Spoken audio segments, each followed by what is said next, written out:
Hello friends, Roman and countrymen. This is Quirked with the Lichess4545 League, bringing you the last of our Season 10 game reviews.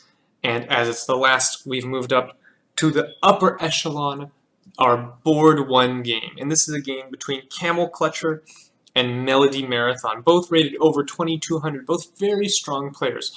And they both played a very instructive game here. So yeah, there's a lot of moments that I thought were very interesting and that I'd like to go over. So let's dive right in. E4, E6, MelodyMarathon choosing to play the French defense, the Tarrasch variation, and here, MelodyMarathon plays a move that is not commonly played at all. Very common here is Knight F6 entering the closed Tarrasch, C5 entering the open Tarrasch, but MelodyMarathon plays the move Knight to C6. And this is a very interesting move, and the reason is, usually in the French defense, Black is always aiming to play this C5 break, contesting White in the center. And by playing this move Knight C6, Black is immediately saying, I'm not going to go C5, or at least not for a while. So I think that when your opponent plays something a little bit offbeat, it's always an interesting moment. Because I know that for me personally, when I see my opponent play something offbeat, I tend to assume that it's bad. And that's not always the case. Like, how bad of a move can Knight C6 be? Black is developing a piece, and he's developing a piece with control of the center. How bad of a move can this really be? So it's very tempting for me to write off this move as some terrible move. What is he doing? You know, he should play C5. But when something is a little bit off the beaten path, doesn't mean that it's bad. It just means that you have to figure out what the differences are. So immediately, Black is throwing a punch at D4. This must be solved somehow, and White plays the very logical Knight GF3. I should note that if you play C3, another point of Black's play shows up here. The Knight on C6 is not only controlling the D4 square, it's doing a good job controlling the entire center. It's also controlling E5. So Black actually has the opportunity to go E5 here. And I would say that Black has likely already equalized in this position. So I like White's move. Instead of protecting the center with a pawn, he protects it with a piece. Knight F6. White closes the center. And Knight D7. So normally in these positions, Black wants to go C5 and attack the D4 square. But here, Black is going to take a slightly different approach, because the Knight on C6 is very awkward if Black were to attempt that strategy. So Black is going to take the somewhat rarer, but still valid strategy of attacking the pawn chain from the head. He's going to be playing for F6 here. And already, we've come to an interesting branching point. Let me ask you guys, what would you play for White here? There are a variety of good answers, but I'd just like you to think about this position for a second. Ask yourself, what should White play here? So hopefully you took some time, thought about what you would play for White here. In the game, White played a move I very much don't like, and that's the move C3. I feel like this is a lazy move. And the reason I categorize this as a lazy move is, why do we play C3 in the French? We play C3 in the French so that when Black plays C5 takes D4, we can play C3 takes D4. Well, is Black going to play C5 takes D4 in this position? It doesn't look like it to me. So I think C3 is sort of an automatic move, but it's not actually a very good move in this position because it's just unnecessary. There's no need for my pawn to be on C3. So instead, it makes a lot more sense to me to get on with developing my pieces. And there's a couple ways to do that. Bishop e2 is a very logical move, just developing the piece to a normal square. Bishop b5 makes a lot of sense. Putting some pressure, there's a lot of knights on this diagonal. Also, maybe I'll take this knight and give you a wonky structure. Maybe I won't, though, who knows. I should point out that bishop d3, although this is often the normal square for the bishop, is not a good move because of knight b4. And the problem is, after bishop e2, all of a sudden black's position makes a lot more sense because he gets to play c5. And black has a reasonable position here. And so I don't like the move bishop d3. Another move that makes a lot of sense is knight b3. And the reason is, this knight is not happy on d2. It doesn't have the square it normally goes to, the trash f3. So knight b3, just opening this bishop's eyes, lending some more support to d4 and c5. There's also another possible move.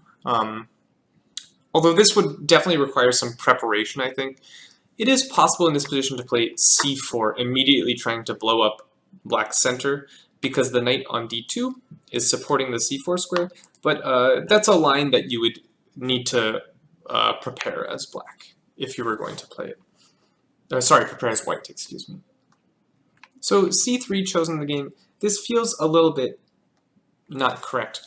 Perhaps white's idea was to guard the b4 square to put the bishop on d3, but I think the price of the tempo, the price of the move being invested here is a little bit too high. I would rather just get the bishop out to some other normal square. It doesn't have to go to d3.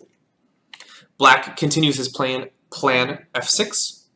That's very normal. And here, again, I don't like white's move. And the reason is, let me ask you a question. In the perfect world, would white like to maintain the pawn on e5, or take on f6 and inflict the backwards pawn on e6? What's a better world for white? Where the pawn stays on e5, or white takes on f6? In my opinion, the much better world for white is the pawn staying on e5. And the reason it's very important that this pawn stays on e5 is this pawn is severely limiting 4 of black's pieces, honestly. This knight is having a lot of trouble moving. While this knight can't move, this bishop has trouble moving. While this bishop can't move, the rook has trouble moving. The pawn is also limiting the c6 knight. So I would look for a move in this position that maintains the pawn on e5, which is currently attacked 3 times. And there is a way to maintain the pawn on e5. That's the move bishop b5. And the point is, after takes, you cannot take the pawn because no matter which knight you take with on e5, the other knight will be pinned by the bishop. So this successfully maintains my e5 pawn, which means that black has some issues with his pieces. His pieces aren't really coordinating very well. And if black goes bishop e7, I'll simply castle, play rook e1, and make sure this pawn stays here for forever. Instead of this, white took on f6, which does give black a backwards e6 pawn, but a weakness is only a weakness if you can attack it. And the problem for white here is this backwards e6 pawn, it's difficult to attack, and black has very good control over the e5 square, especially after the move queen takes f6, which is a very good move, lending more support to the e5 square. So it's very clear to me that black's opening has been a success, and the reason is he's going to quickly play e5 and get rid of his weak pawn. And normally in these positions, e5 is a little bit of a double-edged move because you leave behind an isolated d pawn. But because black has not played c5 takes d4, the d pawn will not be isolated. which means that e5 will just equalize the game for black. And it's very difficult to prevent e5. Here white goes bishop e2. Again, this didn't make a lot of sense to me. I'm not sure why we're not going bishop d3. The bishop is just on a better square here. Especially not blocking the e-file, where some of white's play will come. After bishop d3, bishop d6, castles, castles, at least the rook can operate on the open e-file. So this bishop on e2 is not well placed, sort of clogging up a lot of white's play. Black goes bishop d6. Again, it's all about e5. Castles, castles. And here, again, I'm not happy with white's move.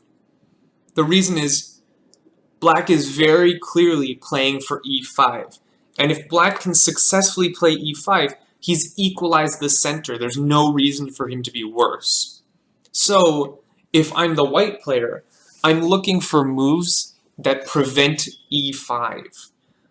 So there are two moves in this position that actually do prevent the move e5. The first move is queen b3, which develops the queen, and if you were to go e5, I can take your d5 pawn with check. However, I'm not so convinced that queen b3 is such a wonderful move, because after queen f7, I'm still going to go e5. So queen b3, probably not best.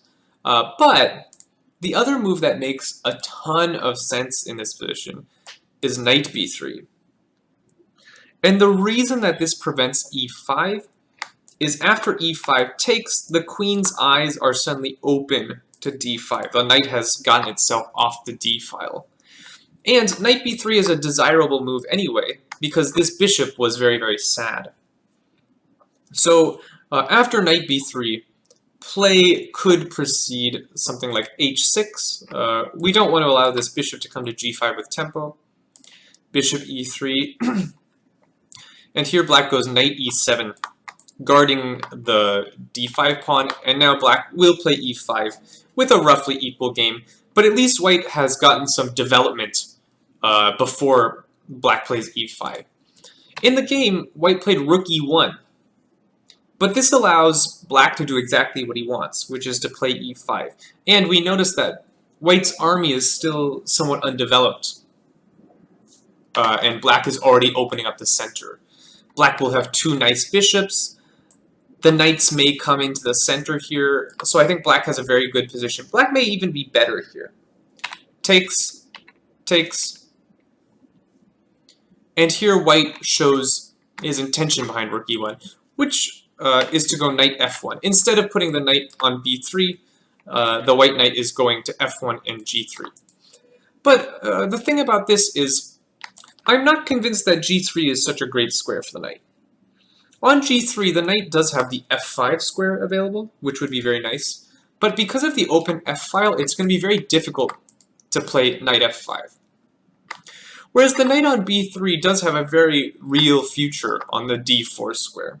So I'm not convinced that the knight really belongs on the g3 square.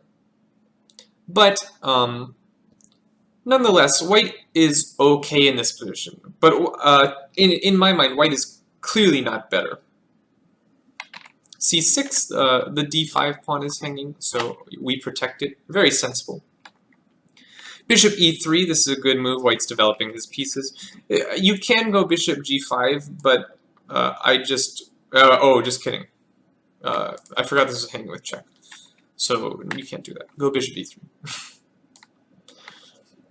And here, black does a nice little maneuver. This knight is very sad, so black gets rid of this knight. And the way he does that is by taking f3 and bringing this knight to e5. So if we look at the position, what black really does is he trades his d7 knight, which is a very bad piece, for the f3 knight, which is a decent piece for white. This is a good sequence. White doesn't want to give up his light-squared bishop. He might regret that if his king side starts to fall apart, so bishop e2. And now, black played a move that I don't totally understand. Black played queen h4. And I'm going to be honest, I don't really understand the idea behind this move. Perhaps Black was looking for knight g4 here with a double threat. But I think Black missed White's next move, which is a good move, queen d4. White's queen on d1 is clearly much less active than queen h4, the black queen on h4. So queen d4 is a very good move, offering a trade of queens. And if the black queen were to go away, well, all of a sudden the white queen is actually very well placed on d4, very centrally located. So instead of this queen h4 move, I'm a simple man. I like developing my pieces. I would just play bishop f5 and say, hey, I developed my piece. And then I go rook a, e8, and all of a sudden all my pieces are really, really well placed. I might even throw this bishop e4 move in to put some pressure on the black king side. So this looks like very logical play to me. Only black can be better. His rooks are incredibly well placed, both on half-open files. This bishop is a great piece. This knight is very strong. This bishop is not doing terribly much, but again, on e4 it'd be a very good piece. So bishop f5 would have been my choice. But queen h4 played in the game, well met by queen d4, a strong move from white, centralizing the queen and offering a queen exchange, which was taken. When either offering or accepting a queen trade, you should spend some time, because black is not obligated to accept the trade of queens here. Black can simply retreat. The thing about this move is it does sort of feel bad to play queen f6 back, because what this move queen f6 back says is you're saying I made a mistake. You're saying that queen h4 was not a very good move. And you have lost a little bit of time because white got to play this useful move, queen d4. The other rook will swing in. This bishop is a little bit problematic. It's being dominated by the knight currently. But we'll find a way to improve this bishop. Maybe on h5 at some point. Who knows? White is at least okay in this position. So black says, fine, I'll trade queens. And here we have an interesting endgame. So the position is really quite similar. There's one major imbalance, which is, again, the presence of opposite side majorities. Black has a 4 versus 3 queenside majority, and white has a 3 versus 2 kingside majority. So when evaluating this position, I have to say I still like black's position. And the reason is there's still a lot of pieces on the board, which would make it very dangerous for white to advance his kingside majority. However, for black, it's not really dangerous to advance the queenside majority. Black can do that fairly freely, and if black can create a passed pawn over here, that's something white has to worry about. So I do favor black's position a little bit. It's likely equal, but I think black has an easier position to play. Black develops his pieces, very good. We love development. White develops his pieces, amazing. Black develops his pieces, well done. White improves his terrible piece. This is a good move. I mean, this knight on f1 is just not doing anything, so let's involve him in the game. Bishop g6. And here, white plays an interesting move. White goes b4. And this is a little bit anti-dogmatic to say, because normally we say you want to play on your side of the board and avoid playing on your opponent's side of the board. So dogma would say white should attempt to create a kingside passed pawn. Maybe a move like h4, which also comes with the threat of h5. Black would be sort of obliged to play h5. And this would be a fine way to play. But b4 is not a bad move. And the reason is b4 is aimed at just making it a little bit more difficult for white, or for black, excuse me, to create a passed pawn. And if white goes b6 in order to go c5, white actually has this really annoying move, which is part of the point of b4. White has this little tickle, b5. And this is a very annoying move because you're not quite ready to go c5. You would love to go c5 in this position, but after c5, takes, knight takes d5, unfortunately everything has sort of fallen into place for white. The knight here protects the c3 pawn, so white is just up a pawn. So in a way, what white is doing with this b4 move is he's creating a minority attack. And we know the minority attack from Carlsbad structures, where this pawn is not here but here. And white goes b4, b5, and tries to create a weakness on c6. Well, white is doing something similar here. And if black doesn't do anything about it, white's going to go b5, because black is not prepared to go c5. So black, I think, plays the logical move, a6. And white says a4. I insist. I insist on b5.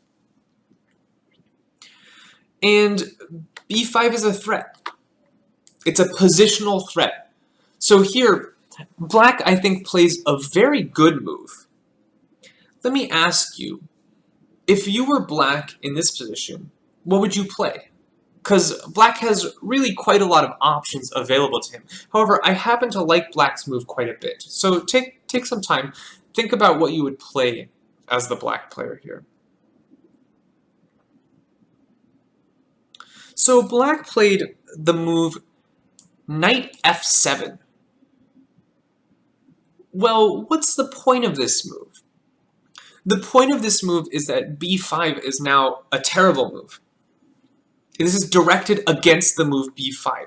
How can this move knight f7 be directed against the move b5? Well, it's all about that variation we saw earlier. Excuse me. After b5 takes, now black goes c5. And in the earlier variation, white was playing bishop takes knight. I don't think white is going to play bishop takes knight in this variation. In fact, the piece is simply trapped. So b5 is now a blunder for white. And black maybe has the idea of going b6, c5, which again traps the piece. So white has to be a little careful here. White goes h4, h5. This is an interesting inclusion because this actually induces a slight weakness for both players, the h4 and h5 pawns. However, I think this is very beneficial for white. I like this h4 move quite a bit. And the reason I think this is beneficial for white is white can always go g3 and protect his h4 pawn. It's a little bit difficult for black to go g6, especially because black does not want to go bishop h7 and g6. That would make the h7 bishop look totally ridiculous. So in the long run, I think this h5 pawn will be weaker than the h4 pawn, which makes this a good inclusion. It also makes me think that possibly a better move was h6 here. And you do allow white the privilege of pushing the pawn to h5, but now the bishop is happy with the kingside structure. With the pawn on h5, the bishop on g6 feels a little shaky. If he were ever to be disrupted, the h5 pawn would be weak. So maybe h5, not best, but definitely playable. And here white goes a5. Because, like I mentioned, black was ready to go b6, c5, so white shuts that idea down. So white has actually achieved something here. White has achieved a freezing of black's queenside majority. this structure means that if black ever wants to activate his majority, he will have to play either the move b6 or c5. And either way, this will ruin his queenside structure. So white has effectively stalled black's play on the queenside by threatening this minority attack. I thought white played very actively and very accurately in this middle game, just totally shutting down black's queenside play. Because if black got to go b6, c5, he would have just totally run over white in the center. So white did a very good job of preventing black's active play. Here, b5 is no longer a threat because we played a5. So I would bring the knight back to the center, where it's a better piece. Black instead chose the move king h7. I mean, it's a fine move. Maybe black has the idea of eventually going king h6 to help protect his h5 pawn. I'm not sure it was totally necessary in this position. I like to get my knight into the center, but okay, king h7 is by no means a bad move. And here, white went knight f1, which again I don't totally understand the purpose of. I mean, it's clear that white wants to go knight g3, but knight g3 will require white to be okay with structural damage. If white ever goes knight g3, bishop takes g3 will be met with f takes g3, and then white's kingside majority will be frozen as well. So knight g3, it's an idea, but I don't know if it was really necessary to allow that. Perhaps white can just play solidly, slowly improve the position. Go something like g3. I'll put my king on g2. This bishop needs to find a square. Maybe I'll put my bishop on g2. The bishop would be a lot happier on g2 than on this sort of unhappy e2 square. Although the bishop does exert some influence on h5. So, yeah, I think white can slow play this position a little bit more, but okay, knight f1. And here, black played a very interesting move. Black played the move rook e4, which is activating the rook, putting it on a strong central square. Oh my god, why? I'm really struggling with English right now. It's sort of incredible. Activating the rook and putting it on a strong central square. And it's also throwing a punch, of course, at the h4 pawn. So white can play g3 here, but this makes the knight on f1 look a little bit silly, right? The idea behind going knight f1 was to go knight g3. It's hard to go knight g3 when there's a pawn on g3. So instead, white came up with an interesting idea, which is to play bishop f3. And here white says, take h4 if you dare. So, it is up to you, my viewers. Would you take on h4 with black? Or would you say, no thank you? What would you do? Again, hopefully you spent some time. Taking on h4 is certainly playable. It's by no means winning, but it's complicated and it's interesting.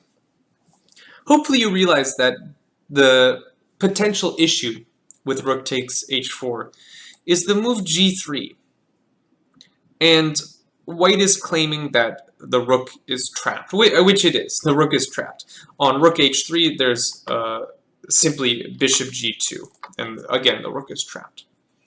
So this might have dissuaded you from the variation.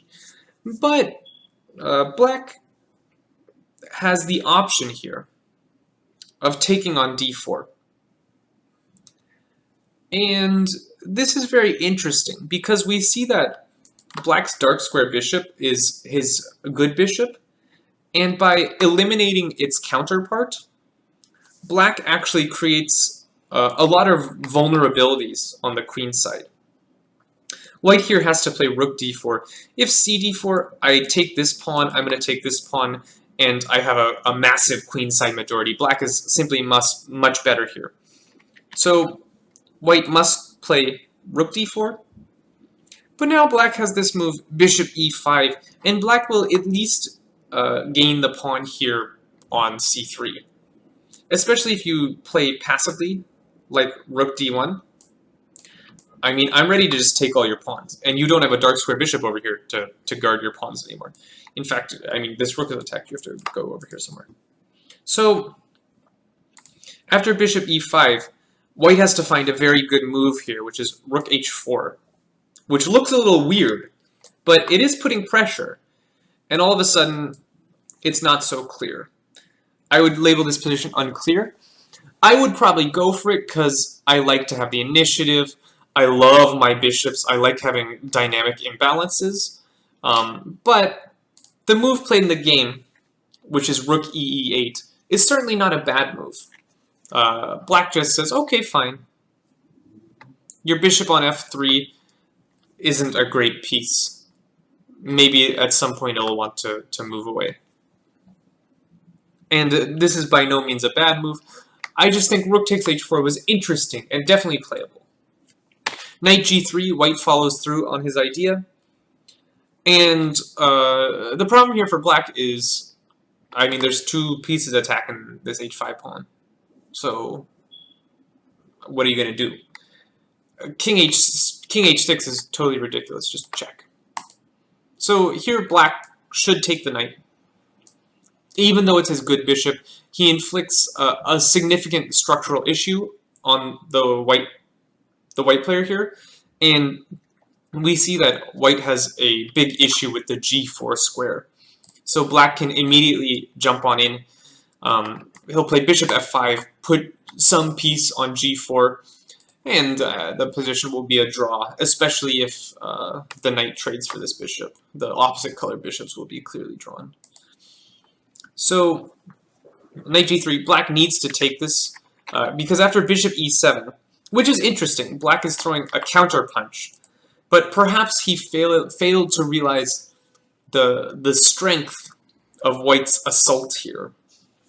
White plays knight takes h5, throwing a second punch. You do not have time to take this pawn, so black takes this piece, bishop h5. And here was black's idea. Firstly, note that taking on h4 is unplayable due to simply chop, chop, chop. That's a piece. But black's idea was to first divert the bishop away from this diagonal so that in that variation there is no bishop takes f7. So black plays g6. And this is a critical position in the game. If you had the white pieces, take some time, figure out what would you play for white here. So, in the game, bishop g4 played, a big miss. We always look at checks, captures, threats. The first move I have to look at is bishop takes g6. Even if it seems ridiculous, you have to look at it. And in this case, it is dead working. And it's a very forced sequence. The king has to take, or else you're just down a lot of material.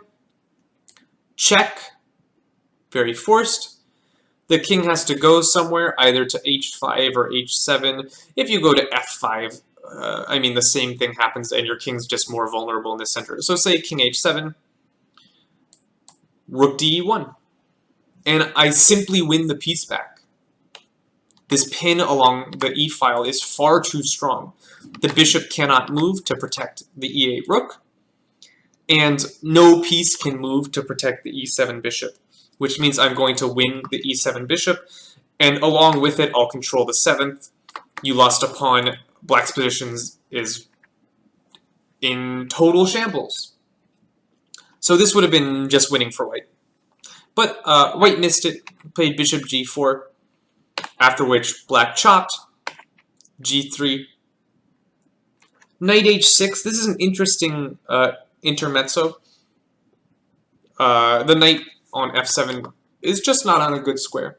So black is looking to improve it with tempo and saying, white, if you take here, then your structure has been split, and I'm very happy to play this endgame because now you have weakness, more weak pawns for me to attack. So white made a very logical decision of moving the bishop.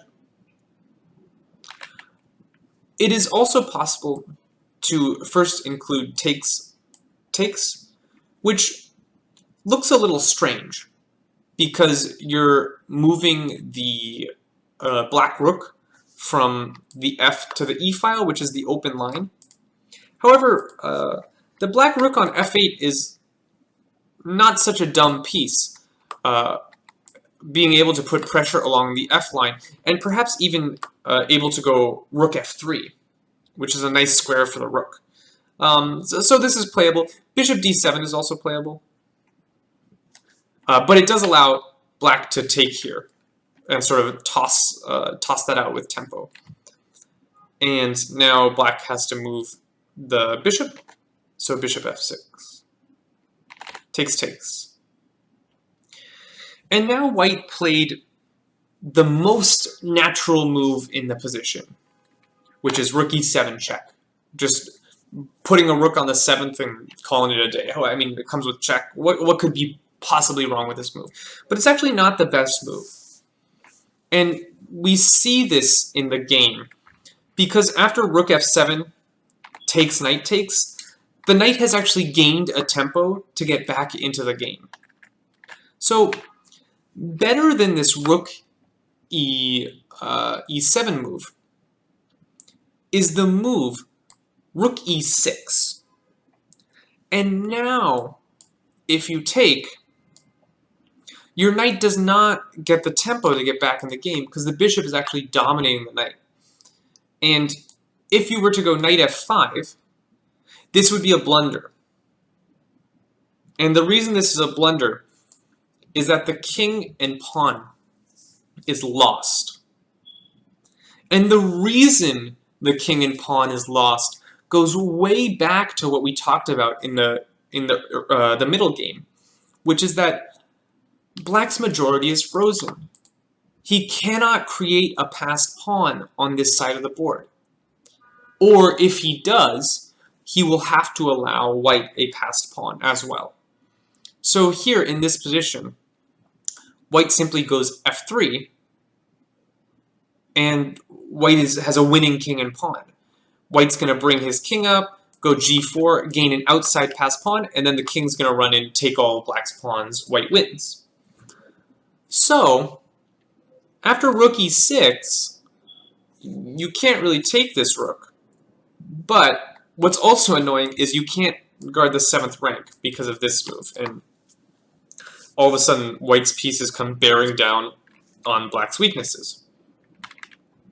So here, you probably have to play something like rook f3, going after white's weaknesses.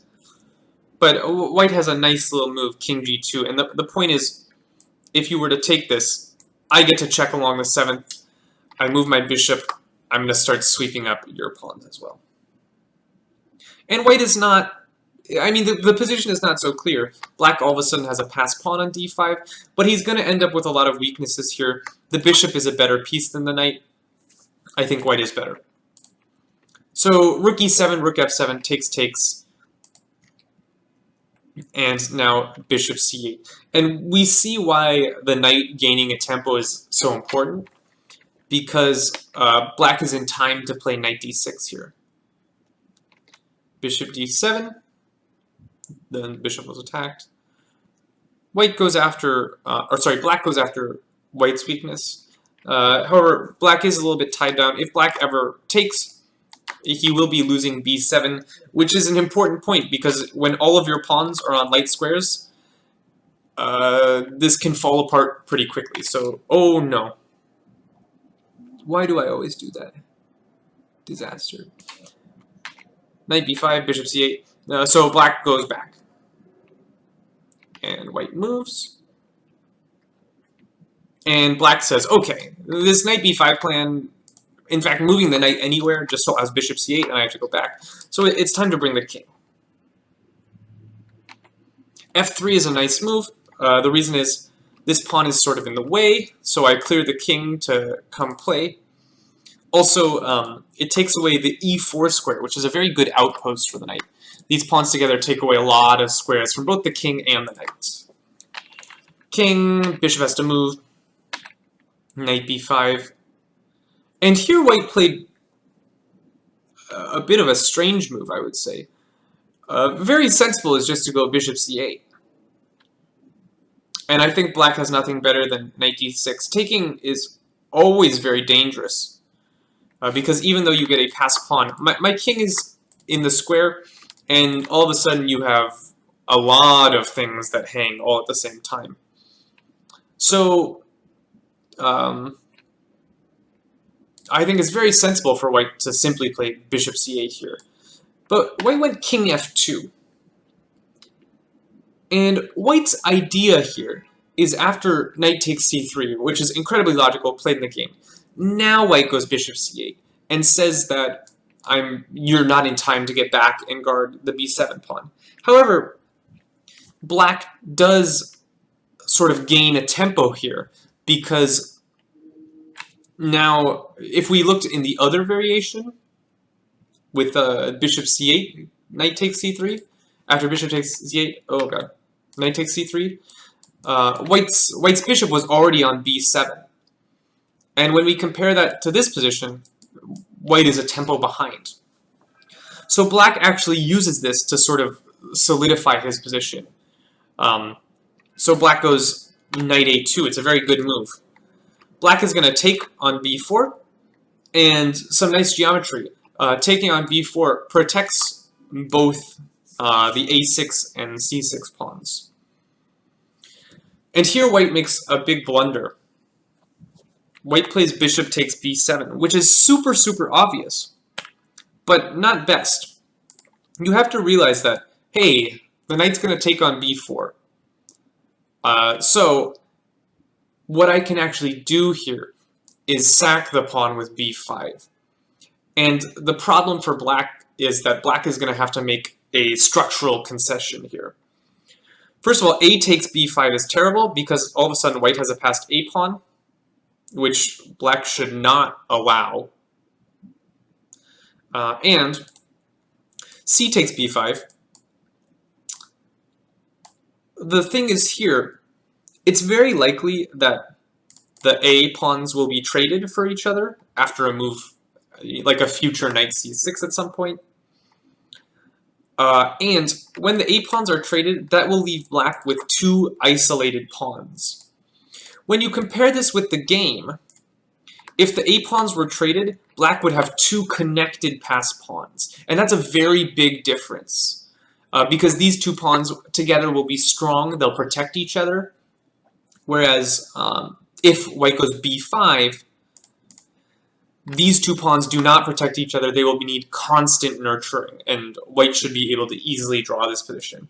After bishop takes b7, it's not so clear, because these pawns will be quite strong. King e3, c5, not allowing the king the d4 square, f4. g5 is a nice move. g5 is not allowing white to establish, or to keep the two pawns over here. Black is going to force the trade of pawns, and therefore make sure that white has this weakness on the king side to tend to. Bishop c8 takes, if you don't take, f5 is coming, so takes is sensible. And here, it's sort of difficult, because black is up a pawn. He has two connected passed pawns. And in the endgame, of course we want to push our passed pawns. But it's not really clear how to do that, right? Anytime you push, you give up squares. So for instance, if I were to play d4 check here, I've given up the light squares here. So the white king all of a sudden can infiltrate, and it's very difficult to go c4. If you ever go d3, You might have to watch out. I might have a sacrifice like bishop a6 and trade all the pawns. So giving up these squares, allowing the white king in, is not really what you want. Similarly, if you go c4, well, this is even worse. You've given up the dark squares, and now my king is really creating a blockade here. So I will ask you, my viewer, how to proceed with black. What do I do? How do I make progress? In the game, I don't like the move played by black.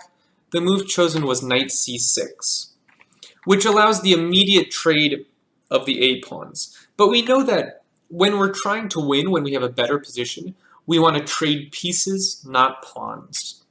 So I would like to keep these pawns on the board as long as possible. So I think a sensible decision is to bring the king. And unfortunately for white, he can't really do anything. If you push this pawn further up, it just becomes more vulnerable. The further the pawn advances, the more vulnerable it is. And black will always be able to blockade on the dark squares. You can never force the black king off of a dark square. So white can only really wait. Say bishop g4. But again, I bring the king. And now I'll go c4. And the reason this works now is my king is guarding those dark squares that I left behind.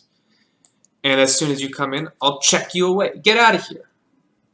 Nobody wants you. Go home.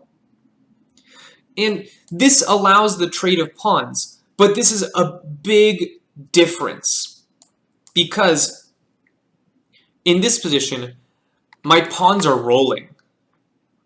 My pawns are ready to go. My king is supporting my pawns. And if I need to, I'll bring the knight over here and sack on the f-pawn. But my pawns are ready to go. In this position back here, after knight c6, my pawns aren't ready to roll yet. My king is not over here supporting my pawns. So this is a much less advantageous version of the other variation, because black is not ready to advance his connected pass pawns. White goes bishop d3, knight b3. The knight's going to come to a very good central square. And white can do nothing but wait here. Knight d4, bishop g8. And here black errs. Perhaps he failed to realize that white actually had a very serious threat here. So clearly, white is threatening to take d5. But white actually has slightly more nefarious intentions than that. Because after knight f5 check in the game, white actually has a forced draw. So let me ask, after knight f5 check, how does white draw? So the game proceeded king d3, knight e7, which was black's idea, defending the pawn. But unfortunately for black, white has the very simple resource, bishop takes d5. And after knight takes king c4, you cannot save your last pawn, and therefore the position is drawn. And this is something you have to look out for in these endings. If the bishop can ever sack for both pawns, white simply draws. Another possible continuation is after king d3, black can play d4, but again, we know that giving up squares will not be great for your position, because after, for example, knight e7, I just take your pawn, and you can't take my bishop. If you push the pawn, I just go bishop somewhere, call it a day. So instead of all this, after bishop g8, black must protect the d-pawn, which he can do via the move knight e6. And here black is still pushing. Black will have the option to bring the king and start advancing his pawns. But I think this is instructive how you have to push in these endgames. You have to activate the king. the king sitting here simply blocking the f-pawn, that's not good enough. These pawns have to go. We need the king over here. And then we can go c4. We're controlling all the dark squares, get the king to c5, go d4, then we're in business.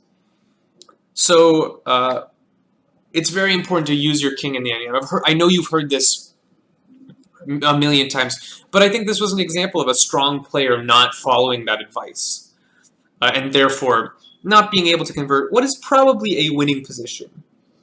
This position should be winning for black, all things being equal. The 2 versus 1 shouldn't hold. That's all for this game. A really instructive game, well played by both players. They both had their chances, and they both squandered their chances. But, I mean, it's not easy. And the things they missed were generally quite subtle, and I think they both played very logically in the middle game, executing, having plans and executing them very well. So, nice game from both players. I hope you enjoyed this video. I hope you learned something. And that is all for our Lichess4545 reviews. If you like the content, I do regularly stream league games. I don't have a schedule per se because it depends when games are scheduled, but you can find me on Twitch at Chess League TV if you are interested in these games. Thank you very much, everyone. Have a wonderful day, and I hope to see you around.